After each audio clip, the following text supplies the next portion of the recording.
1842 from Hartlepool I moved to Crewe. Found myself a job to do, working on the railway. I was wearing corduroy bridges, digging ditches, pulling switches, dodging hitches. I was working on the railway. 1843 I broke my shovel across my knee. Went to work. Good evening and welcome everybody. Bring the comments back up a minute. There we go. Hello. I'm doing a practice one tonight because Terry said if he's going to go away and leave me in charge for a few weeks, I've got to prove that I can do it because I haven't done a live since November. The real reason is Terry's out busy doing assessing today, so he can't do the live tonight. Let's introduce my support crew. I've got the wonderful Ruby all the way from freezing cold Canada. Oh, we're slowly thawing out. And Mark Beckett from his new living room. Oh, loves piano. Yeah, actually, it's quite a pretty good green screen effect you've got there. It's not showing too much shake around your shoulders, which you normally do. Oh, a little bit. A little bit, but not as bad as a lot of them. Anyhow, what we have on the ladies today is a cherry blank, about 7 inches in diameter. For Christmas, I was given a box of English wood blanks. So this is from that box. Don't normally buy sort of waxed and perhaps blanks, but as I have them, I shall be using them. Oh, that was a lovely gift. It was a lovely gift, yes. Thoughtful gift. Give them a box of firewood, sorted. Anyway, it's obviously going to be a bowl of some sort. I'm going to try and do an OG shape. Now, I'm going to have to fight my inner anti-OG demons. But let's do it. It's not particularly big in thickness, so I'm going to be a little bit economical and try and get the maximum bowl out of what I've got here. But I am going to put a tenon on it and take that off at the end. Or I might not take it off. We'll see. Lucy's spotted your devious plan, Pete. Good evening, everyone. Pete's early. Yes. Yes, I am trying to make up some of the time that Terry is lost by being late every week. So expect it all the way through February and beginning of March when I am covering for Terry that I might be 5 minutes early or 2 minutes early. Or at least being on time. I might even be on time occasionally. Yeah. Boy, But, that'll be a change. Yeah, trying to set a precedent for Terry to come back to. Hopefully he'll watch this at some point and realise that he's got to step up his timing. Or watch. Well, Okay, I'll talk to Ruth and get her to move his clock back so he doesn't notice. Yes. Now, I've already spun this before, so I started straight up at speed.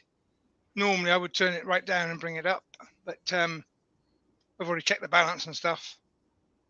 I don't know if it shows on that view. Yeah, it does. It's not quite true. I'm not going to worry too much about that. Tell you who's in. Right, was that Mark? You want me to tell you who's in? Yeah, please. Yes, please. Oh, okay. Right. So we've got from the participants list Brent Beecroft, Colin at Turnlinks, Door 60, James Crawford, the beautiful Jennifer's Craft and Creations, Kingsmore Abrasives, that'll be Rob, Potato, Lucy Bundy Rowe, David Nichol, Mike Evans, Robert Portwood, Boys Boy, Susie the Swiss Woodturner, hello Susie, Lodic Blinkdove Woodworks, Vinnie Jordan, Wooden Burrow, Wurzel the Wood Butcher, John Scarborough, and I believe I've got everyone on the list. Did you catch David Nichol? I think I did say David Nichol. Okay. Steve Perkis, just come in. Hi, Steve. Good My evening, workshop, everyone. Steve, is at 21 degrees, but I have had these on pretty much all day. Steve is a fellow Bristolian, and I installed his diesel heat for him last week. Oh, nice. Terry Fox Focusing has on. just joined from Plymouth Wood Turners. Hello, Terry.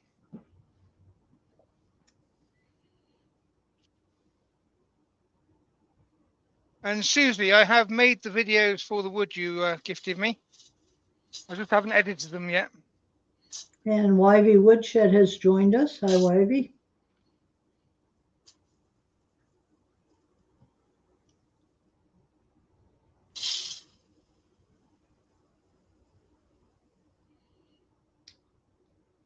And Paul Houghton has joined us as well.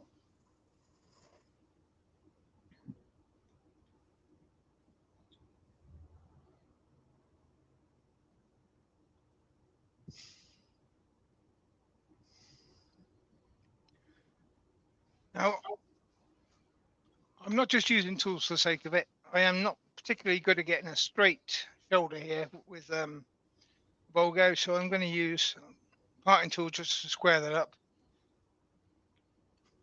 I usually use my skew. Skew, you could use a spindle gouge, Beating parting tool. square end scraper, and And normally I would actually try to use all of those because, you know, you should use every tool. No, I've got too many. We take a Ruby, whole hour. wash your mouth out with soap. We, There's no such thing as too take many. a whole hour just getting through the tools to do the tenon.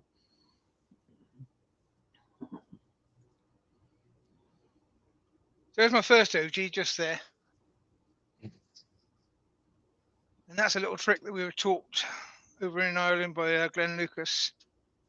Is if you put an OG there, it makes it a lot easier to sand rather than having a square edge to it.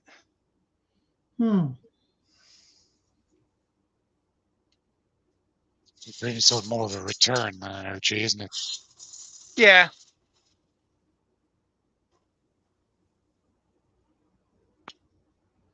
Everybody's busy saying hello to each other. Well, Norman Greenwell has joined us as well. Hi, Norman.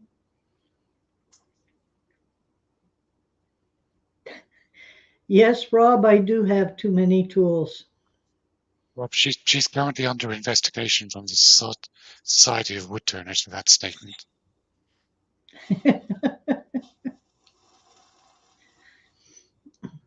Well, Barry's Wood Creations I have just joined by Barry.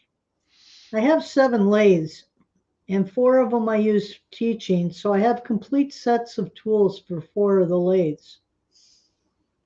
Plus a So few. that's the right number of tools, not too many is what you're saying. Why do Woodshed's in? Or is it 3 sets of tools too few because you've got 7 lathes and 4 sets of tools? Yeah, I'd say you'd have a tool deficit, really. Well, I do have a few extra tools that are different tools for the other lathes. I will let you off then. Right, that was the 1/2 inch UK 5/8 American bowl gauge. I'm going to switch down to the 3/8 1/2 inch.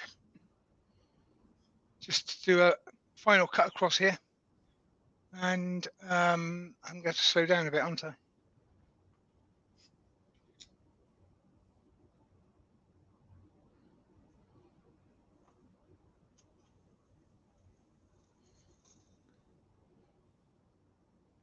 Missed it.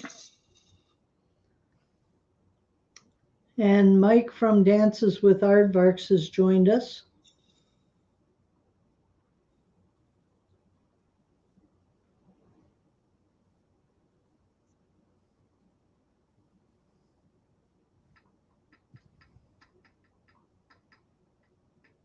Yeah, that'll do.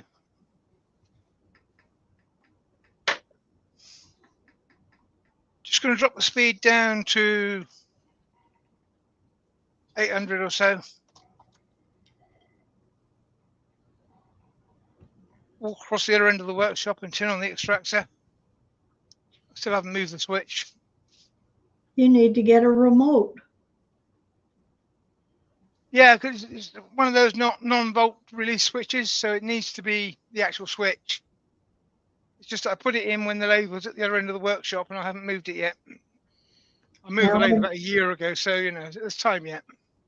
Alan Gibb has joined us. Welcome, Alan.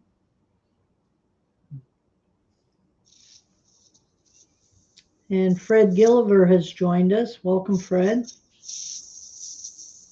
Hey, everybody. Good evening and welcome, everybody. For those who just joined us, Pete's turning a nice piece of cherry wood that he received as a Christmas gift. I can't think of a better gift to give a wood turner than some wood. This is without Fox. Mike.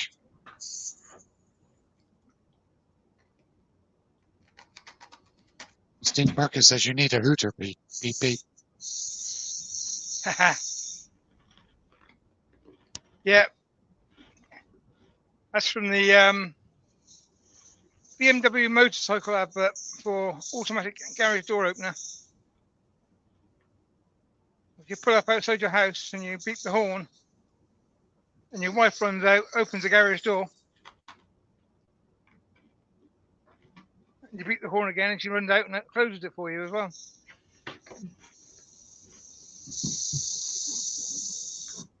I think you'd be sitting waiting a long time for that to happen here.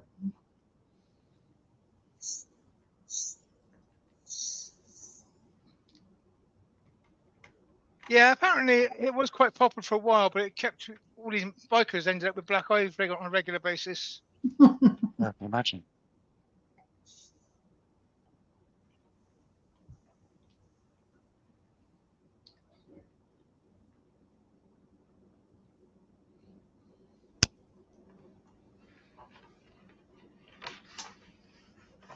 Now this is a subtle OG. On a bigger dish, I might have gone for a wider, thinner rim. But I wouldn't actually, because I don't like OGs. I like them on a shallow platter. Yeah, shallow platter, they work well. Up to the 240 now. Fred says he just turned a 12-inch platter today in Beach, and he's quite pleased with it. Oh, well done. This is always nice to turn. That's not a wood we see over here very often. Well, your cherry that you have in North America is different to ours, really. Yeah. North American cherry is it's darker in colour than ours. And it doesn't smell as good. I don't know. It smells pretty good to me. Yeah, but we have a really strong cinnamon spicy smell with our cherry. Which, Sometimes it can be almondy as well, kind of. yeah. It smells like Oh. Christmas is the best description of it. It's, I'll have to check it out the next time I'm over. yeah. Especially if you get wet cherry. And if you get wet cherry, which is quite common because it's a garden tree, and you turn it whilst it's still very, very wet. I mean, we're talking a couple of weeks after it's come down. And you make vases in particular, and they distort beautifully. They go all over the place. Some of them will break completely into 2 or 3 pieces, but some of them will just be beautifully distorted. As long as you cut them nice and thin, beautifully distorted pieces of wood, pieces of art. Which is, Now, Is that a Lucy, crack I saw on the top there, Pete? sorry, what was that? Is that a crack I saw on the top near the edge? Yes, there is a crack. Just there. Just there. Yeah. now Lucy says the best place to be tonight is watching Pete, as it's absolutely horrible out there. Yeah, it's not nice outside here either. And Brent says Okay, that Leo. sassafras has a lovely smell when turning. I haven't tried that either. Fast, fast. They smell like root beer. I know one thing, your British root beer doesn't taste as good as ours does. So I've We heard. really have. We don't really have root beer over here. Not a We big. we just generally import A&W. Yeah, it's not a big thing over here. Well, with the way your British root beer tastes, I can understand why it's not a big thing. But as Mark said, we just import the cheapest stuff from over your side. Now, Fred says he has a large beech tree in the garden, but the boss, his wife, won't let him cut any of it down for turning. Fred, all you have to do is teach her how to turn. Next thing you know, you'll be cutting the whole tree down.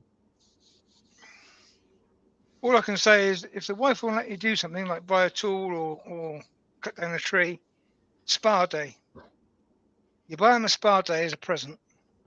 You send them away, and they get pampered for the day. You can do whatever you like while they're out.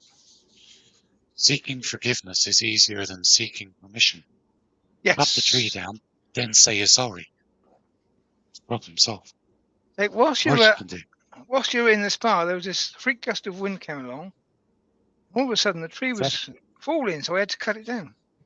Severed the tree, just like the chainsaw had.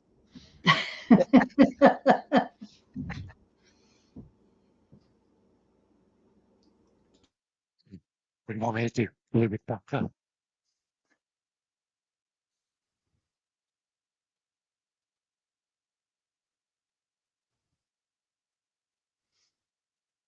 Yeah, spa days are wonderful because you know how many hours they're going to be. Can't send them shopping because they might be all day or they might be 10 minutes. You don't know. Yeah. And shopping, I spend untold amounts of money. Well, yeah, you could probably buy a beach tree's worth a day's shopping, can't you? Yeah.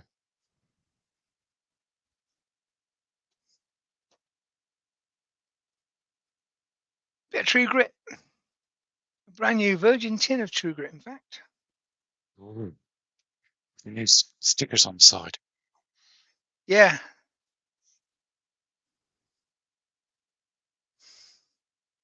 Still have that in stock, by the way, people. Just saying. You're saying that you have it in stock? Yep. Anybody I had needs to any? put a link to your website online earlier, Mark, because somebody was looking for an abrasive brush, like the principal one. All right, yeah. So I gave them a link to that page. Thank you. You could put it into the chat now, Pete, or Mark. Well, Mark, Put I'm that not always in. engaged.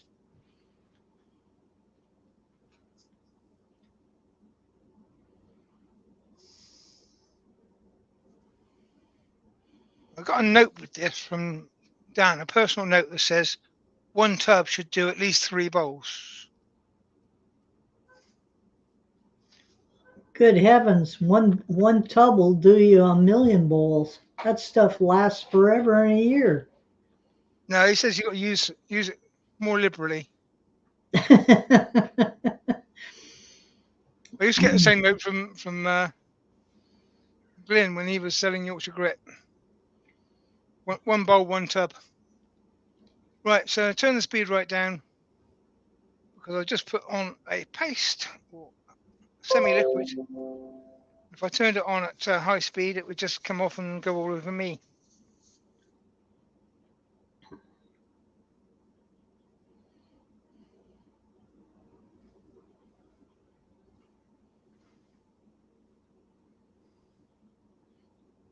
I've been getting a few comments on Facebook lately because I posted a picture of myself with my two swords that I turned, my shield and my mace. So I'm well armed in case someone breaks into the house. Yeah, wooden swords are quite hard to keep an edge on, though, aren't Oh, they're very easy to sharpen, though. they? Yeah. The mace is what really does a good job.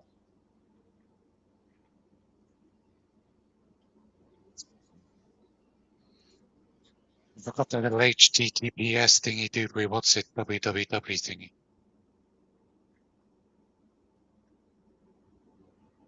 Yeah. The link to the shop. For all your abrasive and Joinery needs. ternary needs. Soon they'll have a new product. Can't talk about yet because it's secret. Secret at the moment. Hmm. Fred, get in touch. Got some true grit in stock.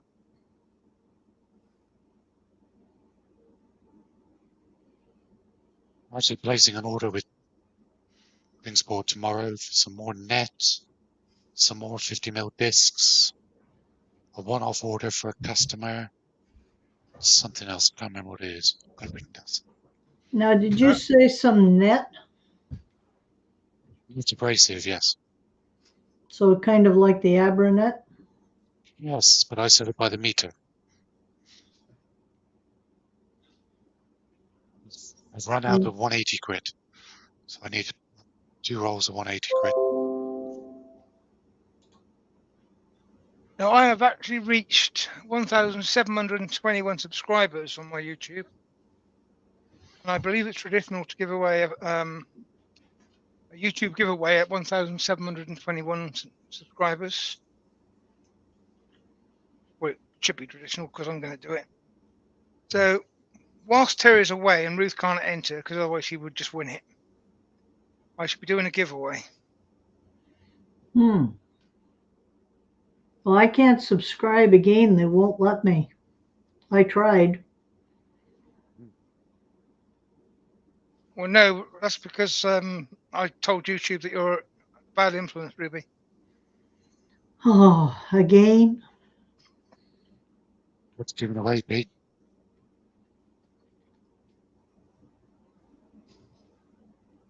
Don't you say, because it might be one of the surprises.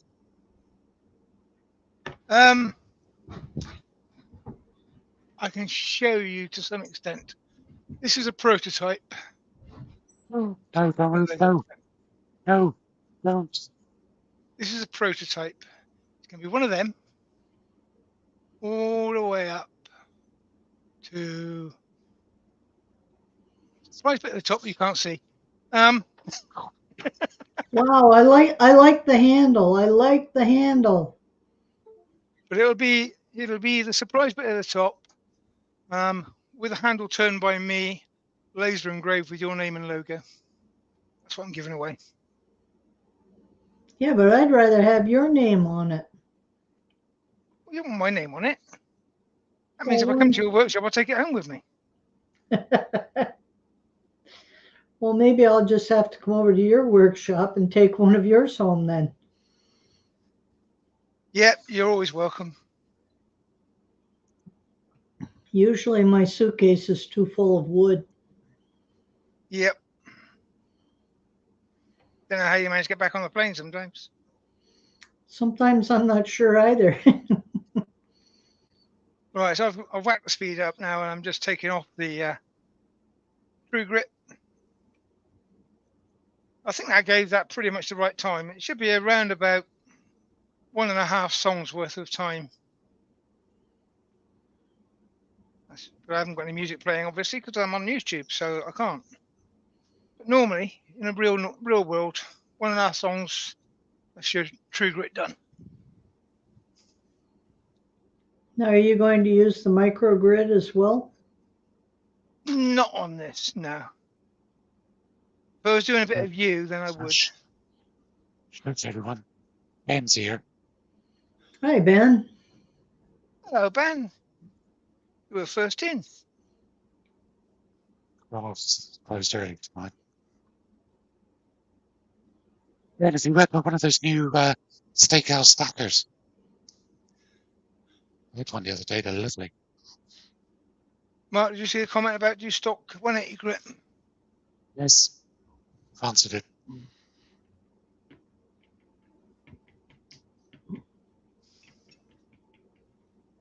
Okay, so now I'm going to my go-to, which is Hampshire Sheen High Gloss, which I like. It's hard work keeping lots of different waxes and stuff together, so there might be other things that are just as good, but I've got that one. Yeah, I find it works well. You just have to give it time to kind of dry and set before you buff it. Well, yeah, but it doesn't take as long as others. I mean, I've used other waxes in the past that they're fine, but you kind of need to give them 10 or 15 minutes, which it's no good on a live.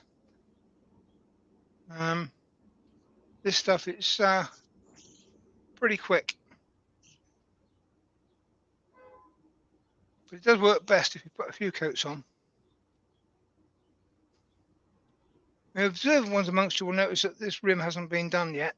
That's because it's not fully even yet. I've got to work the inside, so I'll do that later.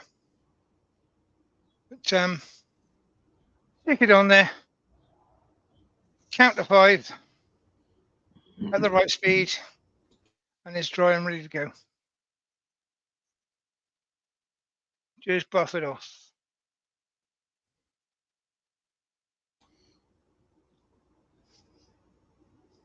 And the right speed is whatever speed you feel comfortable with for the piece of wood that you've got on your lathe and your level of ability. Absolutely. Yeah, I mean, this is a huge lathe. I mean, I could run a bowl this size at 3,500 and it wouldn't do anything wrong. Yeah. But a smaller lathe than even a bowl this size could be a problem. So, all depending on your personal circumstances, what speed you run at. I wasn't going particularly fast there, just over 1,000-ish. I don't normally go much more than that with a bowl. Don't see there's much need. But I'm going to put another coat on. We should just see this light reflection at the top here. There's nice fuzzy edges on it. And hopefully, by the time I've got the third coat on there, you'll see a difference.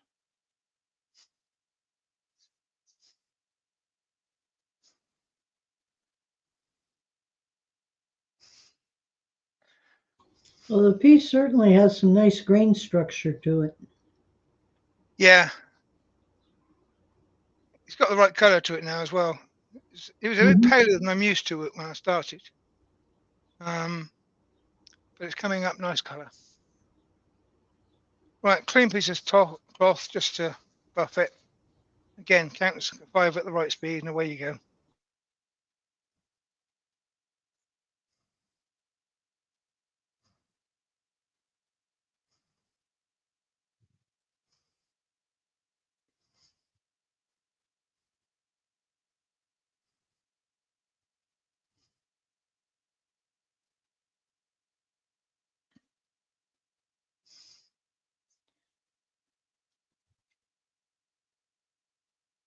Don't know if that's any different or not on that reflection, but it looks a little bit sharper to me. Yeah, that's nice. We'll just go for the third coat. Again, almost nothing on the cloth. It's a very thin coat. Build up thin coats rather than put a lot on there. Lucy, the wood is cherry.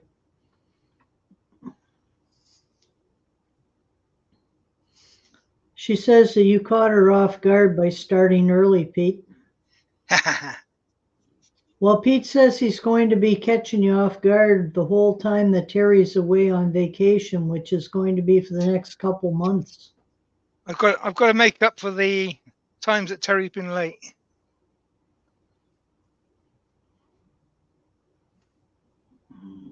It's in the contract. I hope you have a big enough stack of wood to turn. I've got some nice pieces lined up.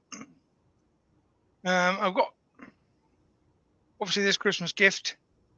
I've got a whole box of this. I've got some projects lined up, which I've got some nice blanks in for.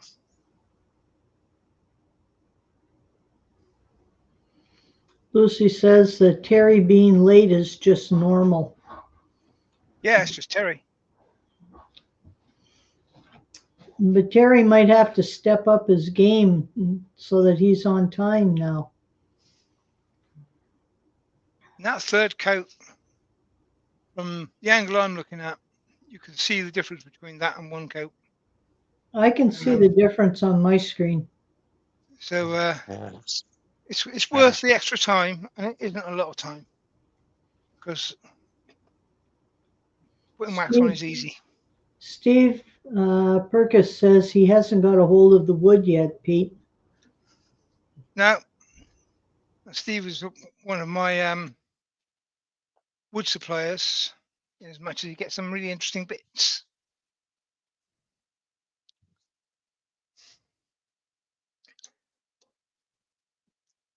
Right go to the headstock camp, Pete. Yeah, just switching a sec.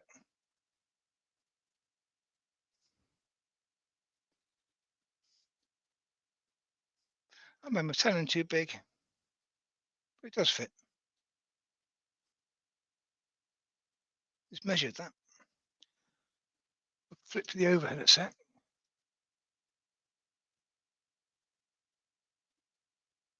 That should be about the thickness of a pencil there. Sorry, a bit about more than 3 that. mil. 3 mil No, too big. 5 mil is recommended. I've noticed that on the SK, when the jaws are flush with the body, that's the right thickness. Yeah, So not that it's far out. it's not that far out. It's close enough. If I Well, was it's a doing a sacrificial foot anyway, isn't it? if I was doing a bigger piece or a bit more off balance piece, I might be a little bit more concerned about it. This is only a little one, and the balance is good. But I will flip round and just do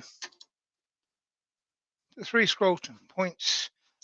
Not that you need to, just a good habit to be in. Yes, and habits are something you want to make sure you form. Good ones, that is. Yeah, bad Headstock habits bedding. can be formed just as easily. I haven't noticed, is Brian in the chat? Yeah. Paul is, isn't he? Paul Finley, he was in earlier. Yeah. And Paul has had a car accident, so if you didn't catch it on Steve's at lunchtime, Paul won't be doing a live tomorrow. You're all right, Paul. And Brian has injured himself as well, so might be a little while before we see Brian back on the screen. He's not even up for earworming at the moment because he's taking so many painkillers. What am I doing? I'm changing camera, that's what I'm doing. Steve Madden has joined us. Oh, Steve. Oh, Steve. Stephen, even. One's asking, is it windy where you are, Pete? Yes. Very windy. I may not have a roof when I go out the workshop. But, you know. It's a bit blowy down here, too. We're in the red alert area between Hartland Point and Ilfracombe.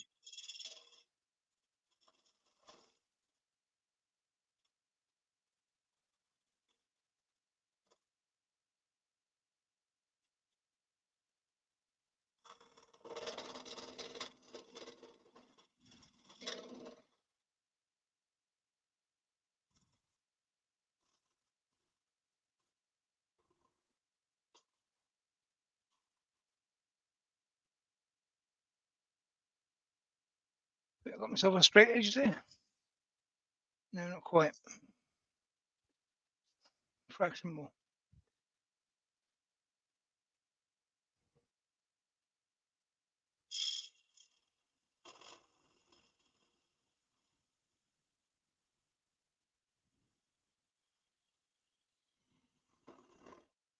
That sounded better.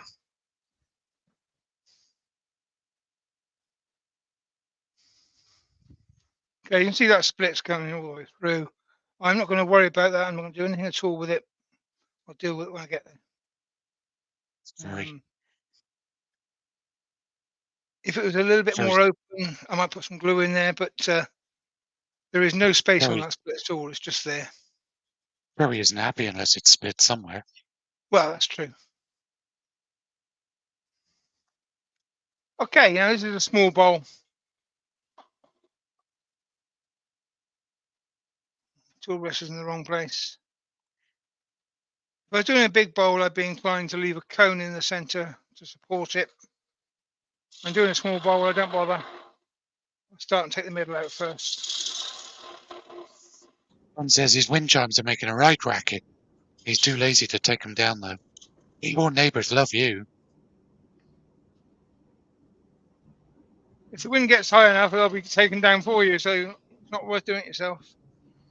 Now, Steve wants to know, where do we get the money to have a pre-holiday break like Terry? That's a good question. Yeah, he's working today. Don't knock him. He's actually he's doing some good. He's doing assessments for the AWGP. That's true.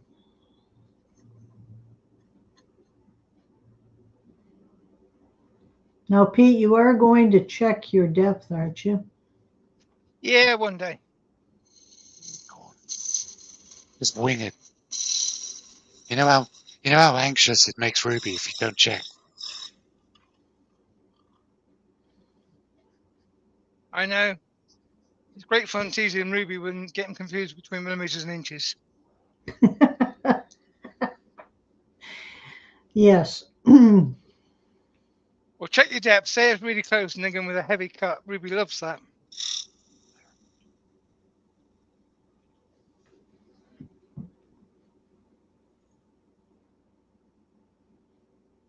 Holland and Turnlink says Terry did 6 assessments today, so he was out at 9 a.m. and home just gone 5. So a full day's work for him. Hold on, if he was home at 5, he He could could have have If you're still done done done at it. 5. 5, he should be here. He had 2.5 hours. Phew, take it back. Done you up like a kipper, Pete. Yeah. He's not even in the chat, so we can't have a go at him. No, No, he was up he's really having a early nap. this morning. I know he was up He's really having early a this nap. morning to get to He's, the assessments. he's having a nap.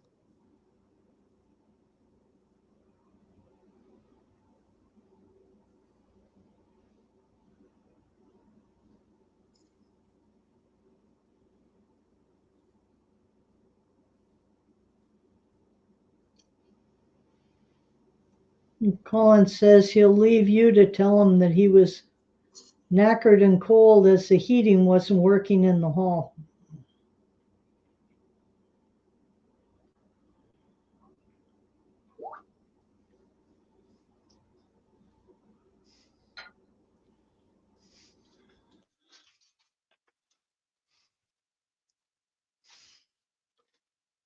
See, you do have one, you lying toad.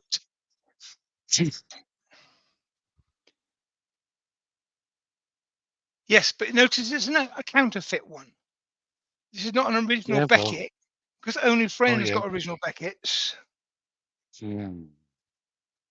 I guess, Pete, you and I aren't friends. Oh, Now, shut up, the pair of you. Neither of you have ever asked for I've asked loads of times. one. No, Yes, you he haven't. Brian, has. Yes, he You have, has. Brian got no, one. you haven't. I've heard him. You haven't actually ever said, Mark, could you make me one of your depth gauges, please? You just complain bitterly that I've never made you. Which is right and proper, because you never have. I mean, Steve got one, Brian got one, Terry didn't get one, Ruby didn't get one, I didn't get one. We know who our friends are. They Hmm. got one. Who else? Terry Bartlett got one, didn't he? Very Bartlett got one. Yeah, He got one. Somebody else got yeah, one as well. Colin. yeah. Now, Benjamin is asking, what does the assessment entail? Do you have to do a parallel park with a skew? Yeah. Yeah, you have to use a skew. I'm an assessor as well. You use a skew.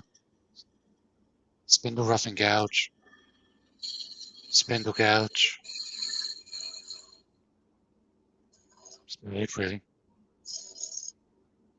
No, I think I need to do my assessment again, because I did do it a long time ago. Like, I did my assessment when Wayne was young. Well, that was only a couple years ago then, Pete. And I haven't really done that much in the way of teaching, so I've not stayed up to date with it. But things haven't changed that much. It's literally just prove you can structure a lesson and that you can do the cuts that you're teaching, which is basically all you need. Alex says normally it's mom and dad arguing. This week it's Pete and Mark. Well, yeah, Mark What and I, siblings? we can cause trouble as well. We argue like brother and brother. I was going to say brother and sister then. I thought better of it. Yeah, because you do have the tutu. I do. And a voice like Julian Clary. Yeah. Well, it's not as strong as Julian Clary as it used to be. That's true. You're actually going to turn your dust extractor on, or is Yeah. See, I ran to the workshop and I forgot. Now Alex says he just popped to the shop and all the wheelie bins are having a meeting at the bottom of the road. Looks like a Hitchcock plot.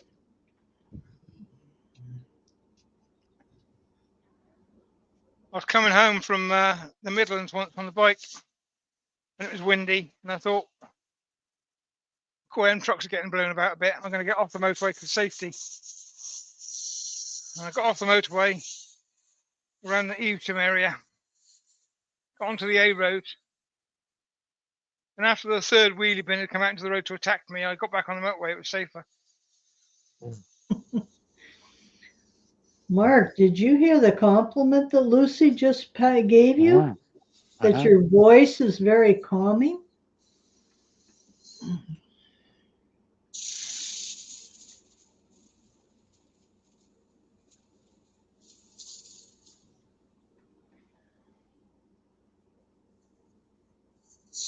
Yeah, It's it's a almost like trap. it landed.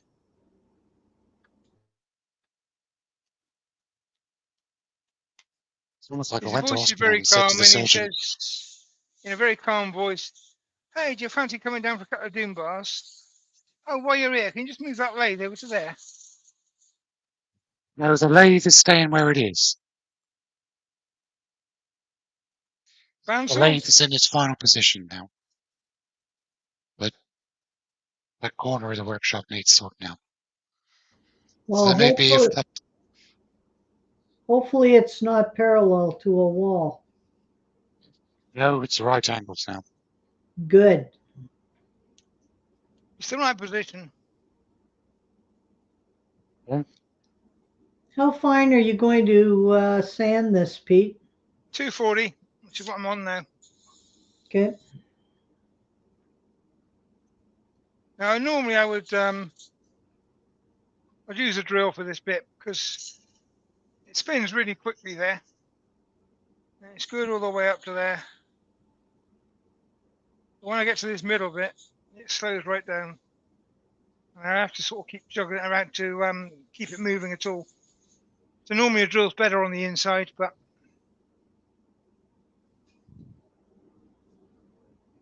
Right, the that Jernigan requires brass picking is the drill up joined. and pressing triggers and stuff. Hey, Mark. Hi, Mark. Hello, Mark.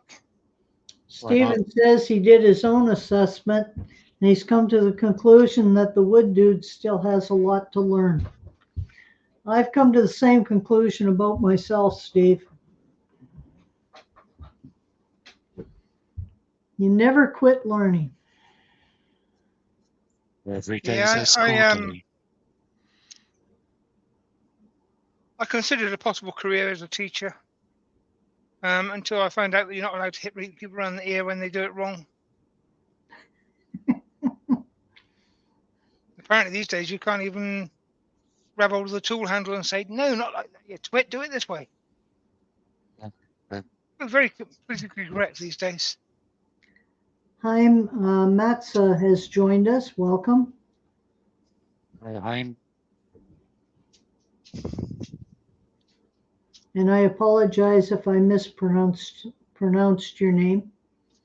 That's why I stopped teaching at school.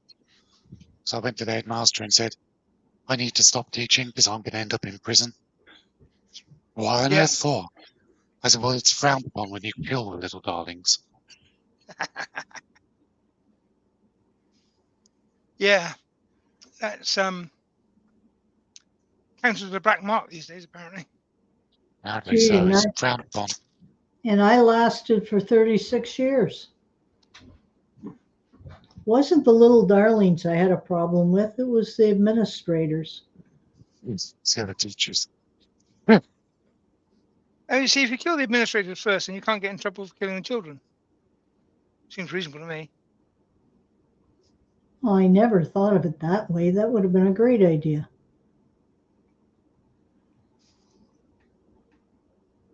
Now, It I was the used to rampant teach. alcoholism in the staff room that I couldn't deal with. Yeah, but that was required. It's Sorry, true. this is my maple syrup going on, which is Libron sanding sealer because I like Libron. It's phoning me. Hang on a sec. Not me. Lisa, I'm live on YouTube, darling.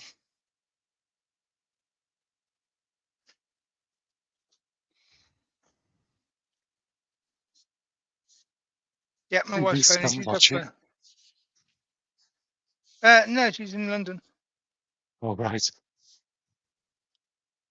We were supposed to have been up in London today, but because my glasses fell apart yesterday, I didn't go. She's not home yet. Had I gone, I would have been home really, really close to this getting done. So it's been a bit of a rush to get prepped. But anyway,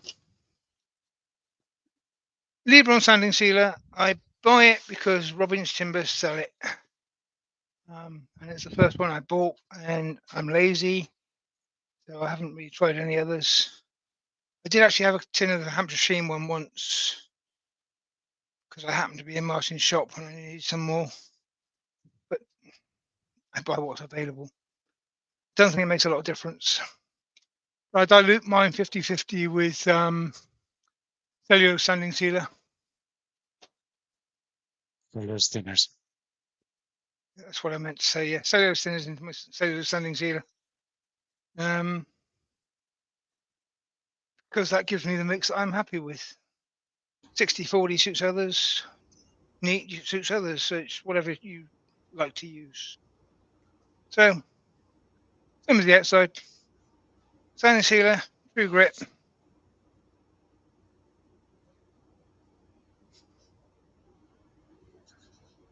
And as an experiment, I might even use the True Grit Superfine. Now, you never considered hitting that crack with some CA glue or something? No, I didn't. I'll show you why when I get around to that piece. As you can see, no, you can't see.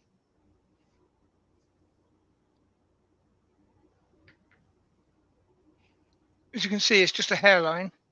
There is no opening in that crack at all.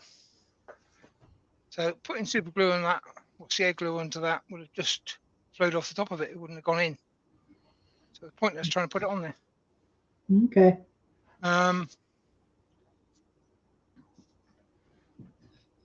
And at the end of the day, I'll put this bowl in the kitchen. It's got heat, humidity. It will either split into two pieces or it'll be fine. We'll find out in a week or two.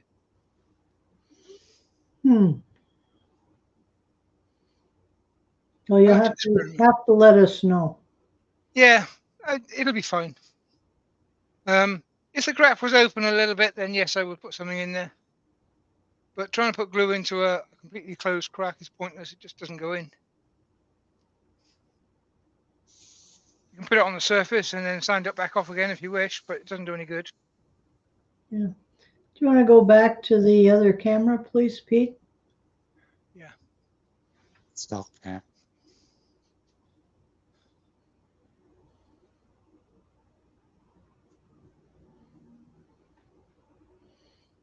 It's kind of mesmerizing watching the shine buff up.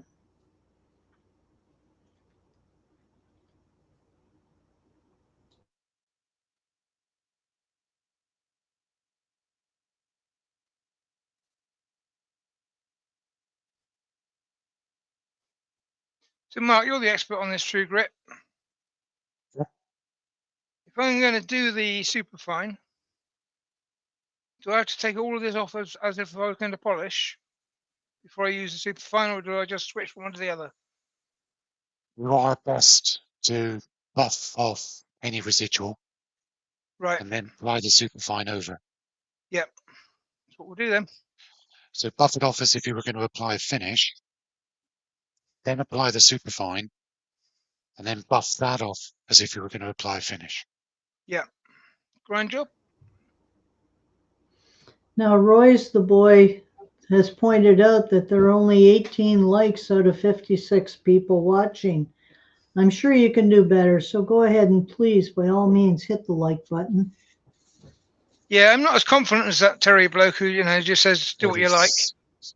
You've got to encourage me to Welsh come Alex back. has joined. Hello, Welsh Alex. Oh, yeah. Are Yeah, you you got to by encourage me any to come back chance? because I'm supposed to be here all of February. So if I don't get some thumbs up, I won't come. Well, that should be an incentive for them to hit the thumbs up. I pressed it Or 3 the times. thumbs down.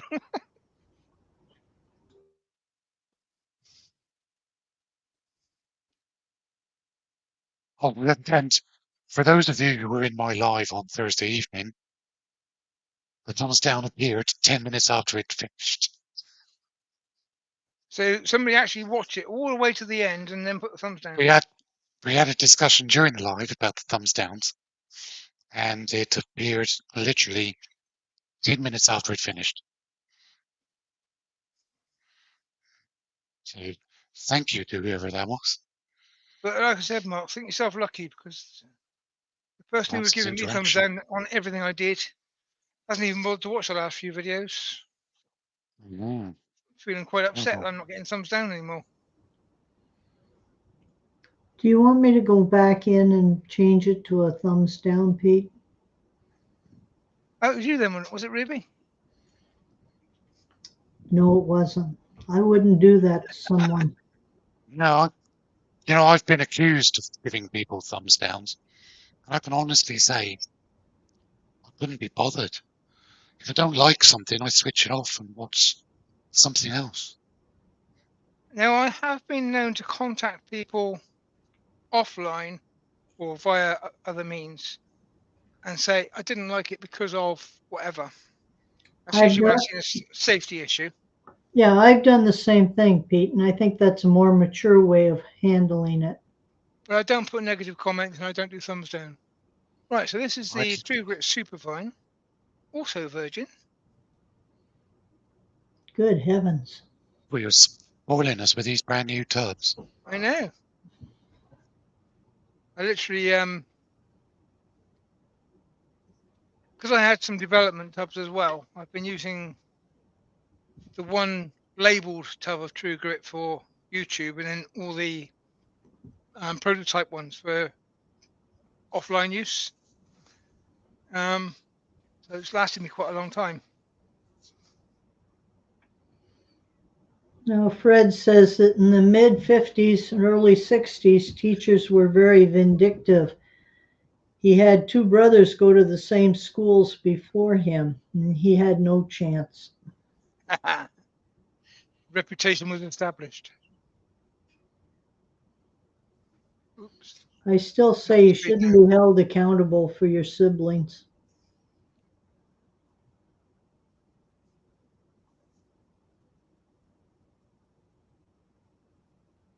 Let's No, I get did better into than I did better than that. I actually had doppelgangers somewhere in the area.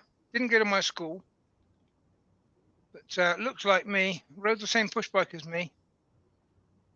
And the first contact I had with him was when a friend's mother knocked him off his push bike with her car and contacted my mother to find out if I was all right. This guy appeared several times. And it got established that there was somebody who looked like me and had the same bike as me. Even when I bought my first motorbike, he had the same one. So whenever anything went, "Oi, Ravenscroft, did you do?" I said, "No, it wasn't me. I was somewhere else at the time." And I got away with it. Instant alibi once people believed that I had this doppelganger.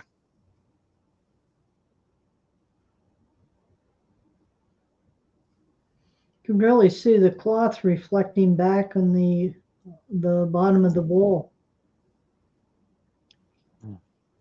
Yeah, I'm not sure that this superfine is going to make much difference on cherry. Cherry is quite a hard wood, but you really want something like you to get the best out of it.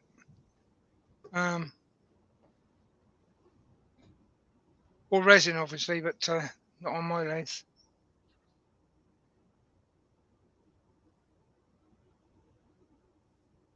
Somebody else can clean up resin mess. I don't want to do it. Ben's just said push bike, laughy face. Ben, at least he didn't say penny farthing. Or perambulator.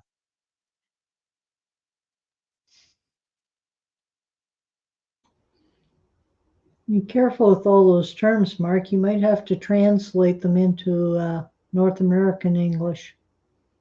Yeah. It's our language. We invented it. What you lot did with it afterwards is completely up to you.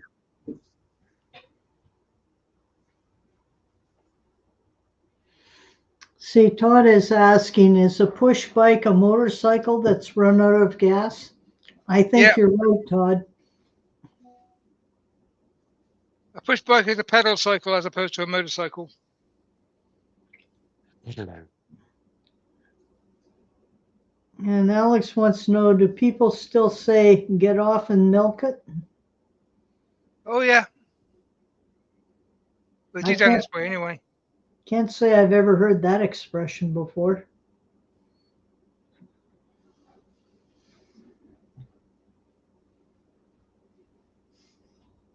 You can see the tower is now nice and clean. If I can find the right camera. So it's Nice. off. And we're going to do the same again with 3 coats of wax. I'm going to give it a new piece of kitchen towel because I put the other one down somewhere. I can't find it. Oh, there it is. Never mind. Austin Pedersen's in. The only Hi, known Carson. person alive who can actually fit into a pair of Klingspor work presses.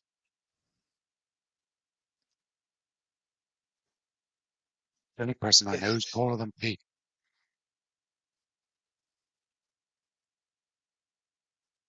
Yeah, it was a pleasure to meet him up at Harrogate. This made a change for you having to look up to somebody, didn't it? It's a pretty rare event, I got to say. Good There again. head. I found I had to look up to you, Pete. You were only, what, 1.5 feet taller than me? Oh, Ruby, I was going to say earlier. Person's big lad. What, you made a stool for me to stand on when I use your lathe? No, I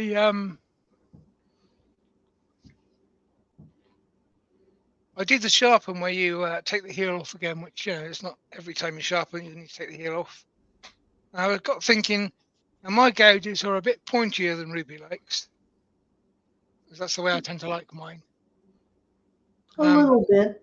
And then I thought, well, yeah, my gouges are slightly different to the way Ruby likes them, but my lathe is a bit taller than Ruby likes as well.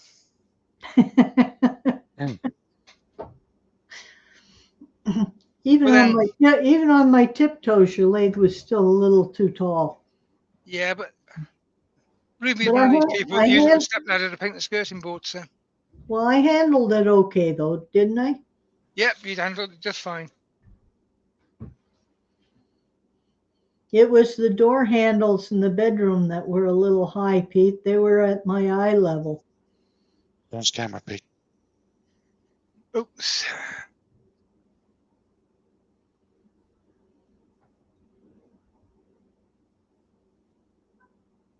Yeah, when I sharpen the gouges, I don't redo the grinding off the bevel on every sharpen. It's probably about once a month or so that I'd actually do that, because it just the bevel gets a fraction bigger on each sharpening until such point as you think, I should do it again. Uh, Right now, it'd be Steve says that he's got the use of that stool. I may have to borrow it back from you, Steve, when I come over. Yeah, Steve is another one who's slightly Now, shorter than me. now, how do you like it having the heel off of your gouge? Okay, it doesn't make a difference on a bowl like this because this is only a shallow bowl. If you've got a deep bowl, that bottom angle around here, Yep. sometimes you just catch the heel on that. Yeah. So by grinding the heel away, shortening the bevel, it just gets you around that corner a bit better. Yeah, and just it well, does. not only that, it reduces the burnish marks as well. Yeah. Yeah, it doesn't Um, bruise the wood. well, I don't know if it actually helps with bruising because you've got a smaller bevel, so in theory, less pressure will cause a bruise. So But then you that's sometimes have debatable, that that one. sharp corner on the bevel, on the end of the bevel. Yeah, that's something you need to watch out for. Is it kind of just round it in between the two, blend them Yeah. together Yeah. rather than right angles.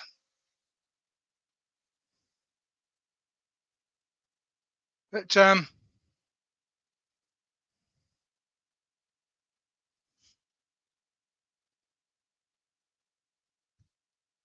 sometimes you get a particular piece of wood on the lathe which requires a different approach, and you need to take one of your bowl gouges and shape it differently because it's just needed for that job. But then that will work for ordinary bowls as well for until such time as you resharpen for something completely different again. Well, that's why I have 3 or 4 different bowl gouges set at different angles. Yeah, same here.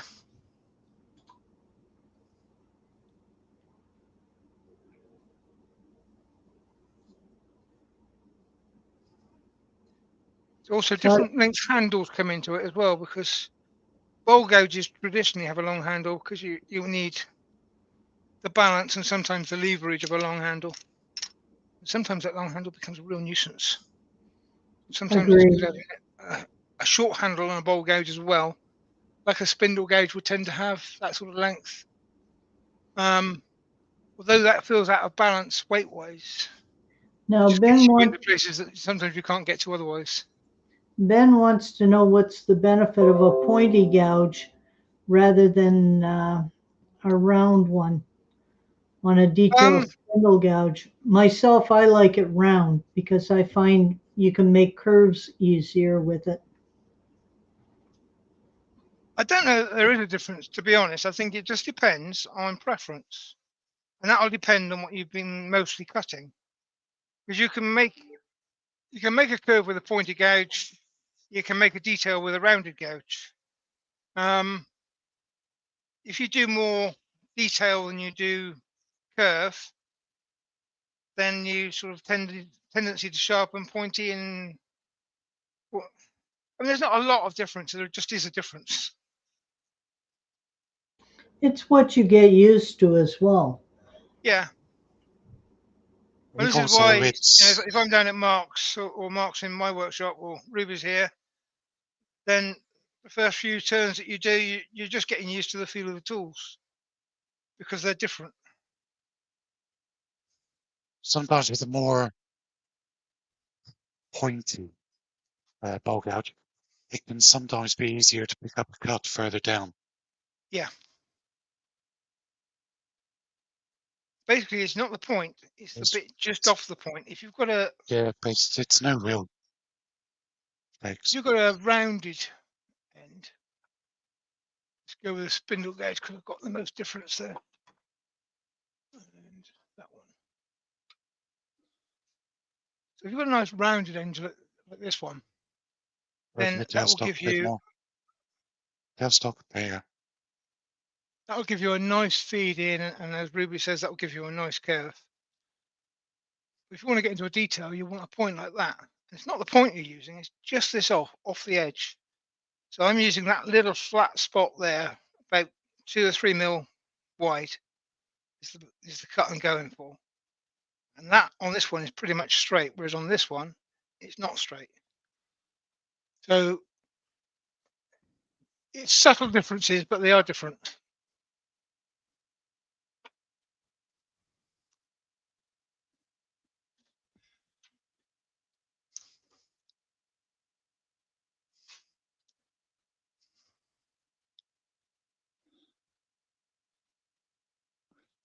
So far. Looks nice and shiny, I have to say. Yeah, that's 3 coats of wax. I'm finding it makes a visible difference, but it also makes a tactile difference. You can really feel the smoothness to it. Now, Todd asks, what's the rule of thumb for lathe height? Elbow at spindle height? That's normally what it is. Yeah,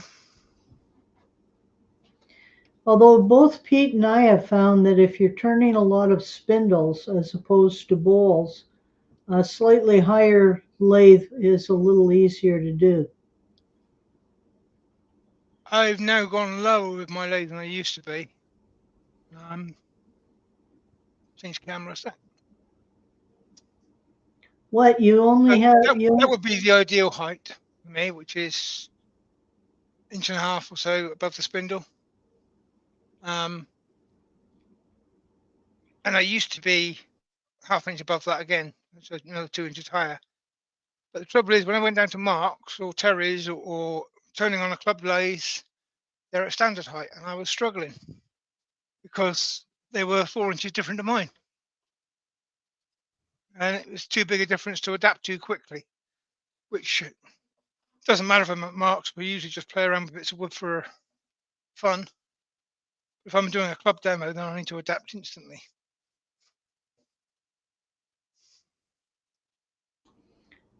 now, Pete, Whatever says. Oh, sorry, go on, Ruby.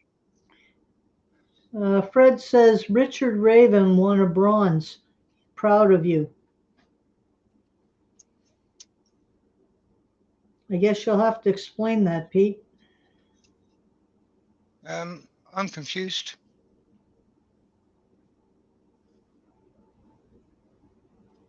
Do Is you Richard know? Raven a wood turner or something? That you've taught? I don't know Richard Raven, so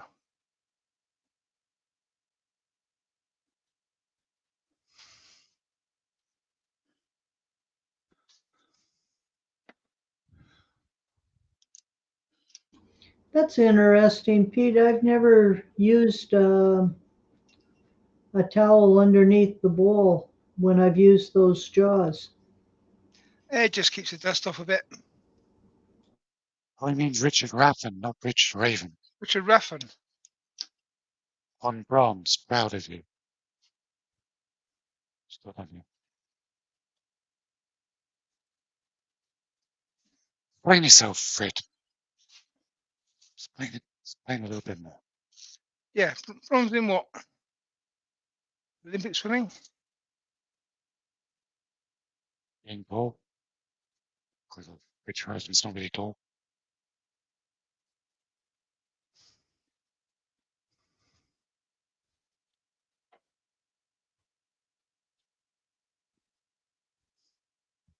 Richard Raven would be proud of you. Fine. Fine. No, that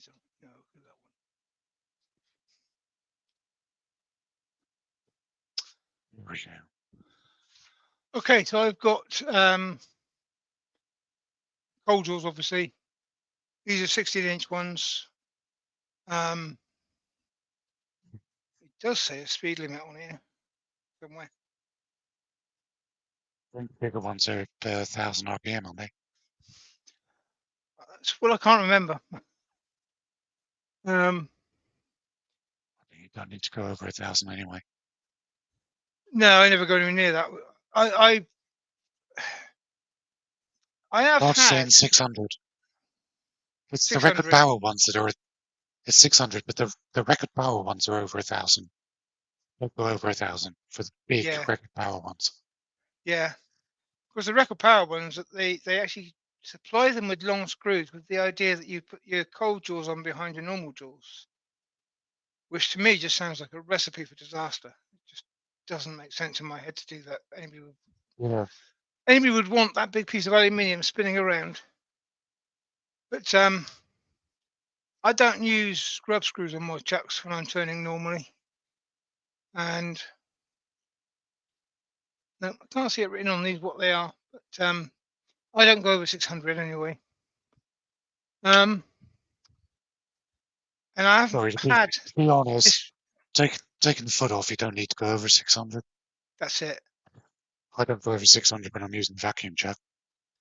No, And I've had this when the lathe stops. This will stop slower than the lathe, and it will unscrew itself. Well, I think what's important is when you're taking the foot off, you make your cuts towards the center as opposed to, say, cutting straight across. You know what I mean? Yes. you go towards the headstock. Right. With this, or probably even more so with a friction drive.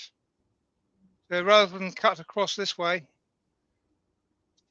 you take it off in steps Yeah. across. Yeah. The An way inward you're doing pressure instead of a lateral pressure. right. I think that's where many people make a mistake when they're trying to take a foot off. And then when you've got the bulk of it removed, you can take light cuts across.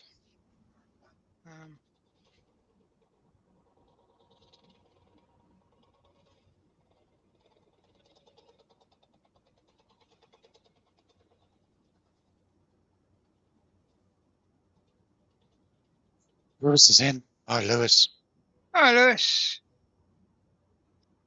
Ben saying this blaming on me. Well, blame what? What's I done now? It's not my fault. It's everyone else. Yeah, but Lewis is a Canadian, so he's always right. Blame it on Mark. That was Ben saying blame it on Mark.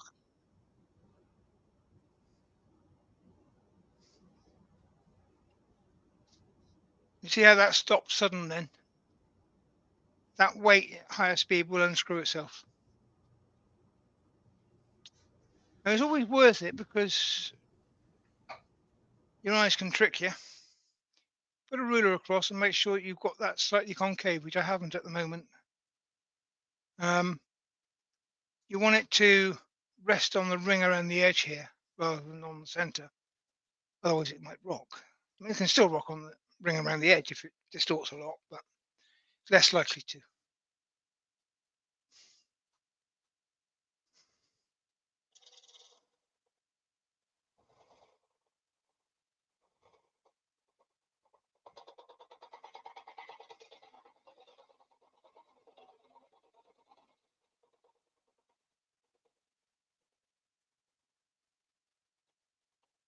It's Fred.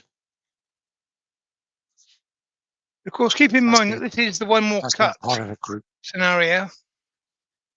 And Mark is an expert at making a funnel at this stage. Yes, I have been known to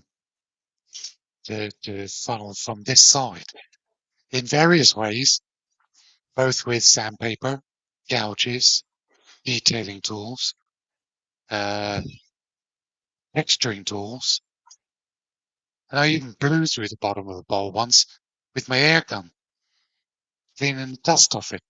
That's how thin it was. Yeah, Mark is an expert at that. I tend to be over conservative. It's a skill. Because the trick of YouTube is this is actually 3 inches thick at the bottom. So you didn't remind me again, Mark. Turn the extractor on. Turn the extractor on, Pete. That's one of the jobs we're going to do when you're down, by the way. Sort out the extractor. Yeah. Cool. Quite possibly lay a false floor in the shop area. I don't know what your flat work skills are like. That'll be better than mine. See, I reckon that unit next door that's only used for storage, if we can break into that and put the extractor in there, on the other side of No, that because brick wall. she's a very nice lady and she takes all my shavings. Yeah, but we can just disguise it to look like something she's got stored, and she'll never know the difference. Mm.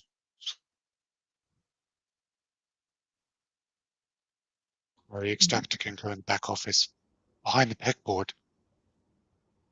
Just make sure Just you for, don't give her any of your walnut shavings. she doesn't use them for animals. Well, even putting in the garden, the walnut shavings can kill the other plants. She doesn't use them for garden. She lives off grid. She uses them for a composting toilet. I think that walnut's probably all right for that. That's different. Now you are going to put some decoration on that. You're not leaving it plain, are you? I'm going to leave it just like that because I'm going to laser engrave it later on. Oh, right. Okay. I keep forgetting you have one of those. I don't newfangled devices for the future. But I've taken to making my maker's mark almost the size of my foot these days, so it'll be, I'll measure it and I'll be quarter of an inch or so in, just to maker's mark, which is the fashion of the moment. It'll change because things do regularly. Anthony Green's in. Hello, Anthony. And normally at this stage, I would take this off the lathe, take it out the cold jaws, stick it on the laser, and do that, and then put it back on and polish it afterwards. Because I can get on with other things while it's happening. But this is alive, so I'm not going to do that. So we're going to pretend to put the finish on now. I can laser through the finish anyway. That's not an issue. Does the finish affect the lasering? Good question. It does with lower powered lasers. Mine will burn straight through it. But a high gloss, like a lacquer finish, yes, it will, because it will reflect and scatter the laser, so it can mess it up. Ben would like to know, and I believe I have the answer, why aren't the gaps between the jaws consistent? It's bothering him. I think that's the camera angle. Yeah, I think here's the camera angle. I'm looking at it here. No, there There's is a slight difference here, but the jaw is wobbling about on the chuck anyway, so that's fine. Yeah, you've got half a kilo or so of aluminium flying around at 600 RPM, and it's not that secure. It'll be fine. Can't see a problem.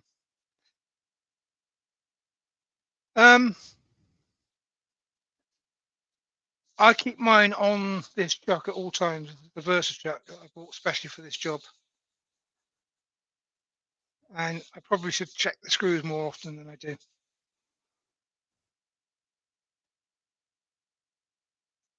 But it's never been a safety issue that I've worried about.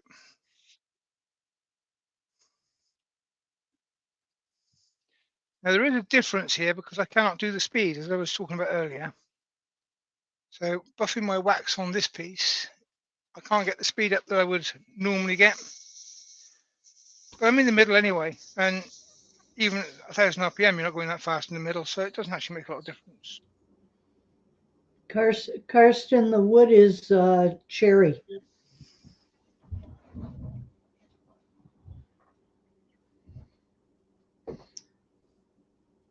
Well, you could always put a buffing wheel either in the lathe or on your drill press, Yeah. and you could hold it and buff it against the buffing wheel. Yeah, that's always an option. It was one of the upsides of moving workshops. I found my buffing wheels the other day.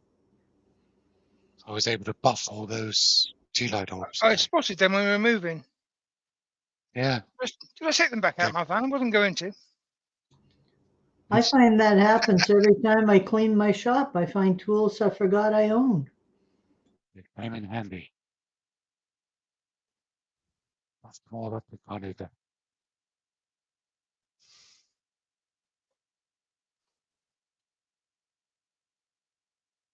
Even though this is ready. a small bowl, because of the weight of these cordials, the brake is kicking in and stopping it really instantly, which can be a problem. It's weird, isn't it?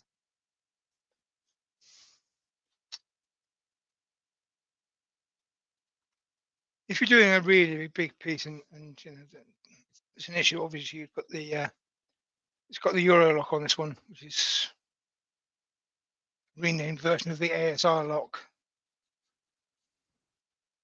Hopefully, having been renamed as a Euro lock, it will become a standard.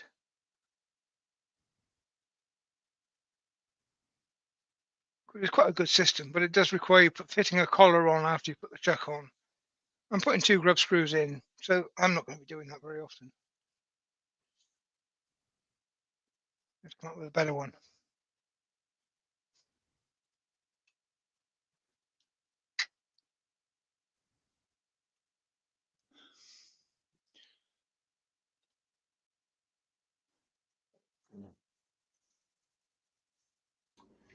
Ben says if he had the space, he'd have a permanent buffing station. I think a lot of us would wish for the same thing. Yeah. Says the woman who's got 7 lathes in the basement. 7 lathes. I know. Oh, the irony. Well, one thing I do know is that both of you would have a lot of trouble in my basement because it doesn't have that big a height. Yeah, Oh, it's it's a built for hobbit Terry. hole, is it? Yeah, It's a it's Hobbit built, workshop. it's built for Terry and I. Of course, you could always walk on your knees. I'll get you some knee pads. Oh, thanks.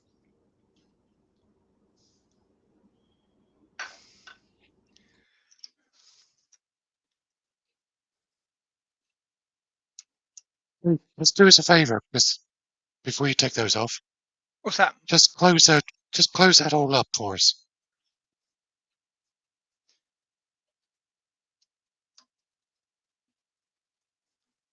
You're right, Ben, that is way off. See, that's touching that end. Yeah, Spot on. yeah. That's the Ben. Spot on. Look, Yeah, Ben, what the it gaps is, are even. these screws have slackened off a bit. So Yeah. because of the size of the jaws, that little bit of movement is showing up. But you should do this with every single chuck that you take on and off the lathe. Don't turn the chuck. Hold it and turn the spindle. It makes a particular difference when you've got something as heavy as this. Because those Versachucks aren't light, are they? No, the vertical chuck itself is heavy. The It is. jaws, aluminium, but they're more than half an inch thick. They're 15 mil thick, and 400 mil diameter. So Peter not light. Ravenscroft, have you been stealing my jaws again? Yes. But Mark, as I told you, I explained it time and time again. They're our jaws. You just tend to look after them for me. Yeah, we're jaws, okay. I'll hide those next week, can't I? And there you go. It came out quite nice, Pete. Beautiful finish. Cherry bowl Shows the profile. with Hampshire sheen in Nice. a small OG. I mean, it's so it's a compromise OG. Very nice. So if I'd have taken Only that the in fatty wood another donors just turned half up. an inch, it would be much more traditional OG. But I don't like OGs. I don't like harsh OGs. I like subtle. Bring the guys back in a sec. Andy, the Valley Wood Turner, has just joined us. Hello, Andy. Hi, Andy, and you missed it. Thank you everybody for coming in. I don't know how many we got in over the duration. We'll find out later. It did really well. That's the second one. Yeah, it's a very nice looking little bowl.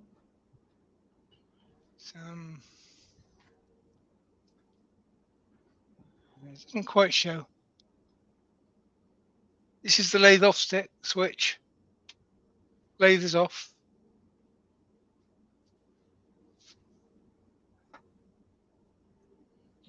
They're ready.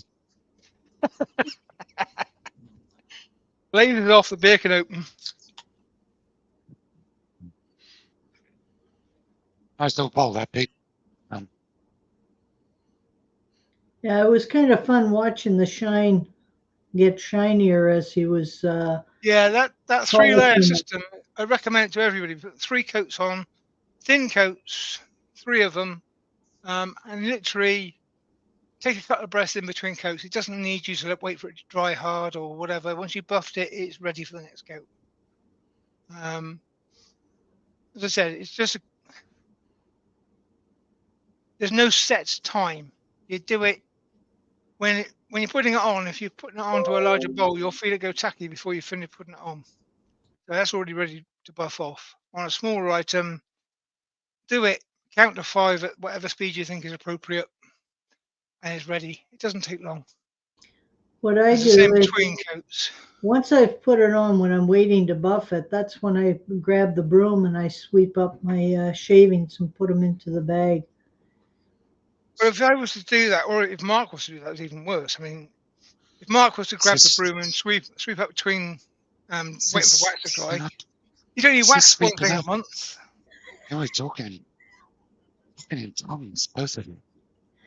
Yeah, but I don't. Once a week. Yeah, but your shops are away from your house. I don't want to be dragging it on my feet all the way upstairs into the main house. That's true. Because then I have to vacuum. Oh, but I've got Lisa for that. Yeah, but I don't have anybody for that other than myself. See, Lisa loves vacuuming, so I bring shavings in. It makes her happy. I do sweep up more now, the new workshop, but only because I have more students coming in. Yeah. No, it's other waxes. Yes, you did need to go and make a cup of coffee, sweep the floor, or something. You needed to give them 5 or 10 minutes. Hamster machine, you're talking 30 seconds to a minute. Chestnut wood wax 22. Oh, that's you really do need to leave it. 15 minutes. Yeah. That's the walk away, forget it job. Now Fred's made a good comment that Terry will be crying into his Toblerone now as Pete has done a great live tonight. I agree, Fred. He's asleep. Sleep on his sofa. Terry won't even know. He'll be fast asleep. Probably he's having his dinner. That's what hobbits do, I'm sure. And you'll be too busy going on holiday and packing to actually ever watch this, so that'd be fine.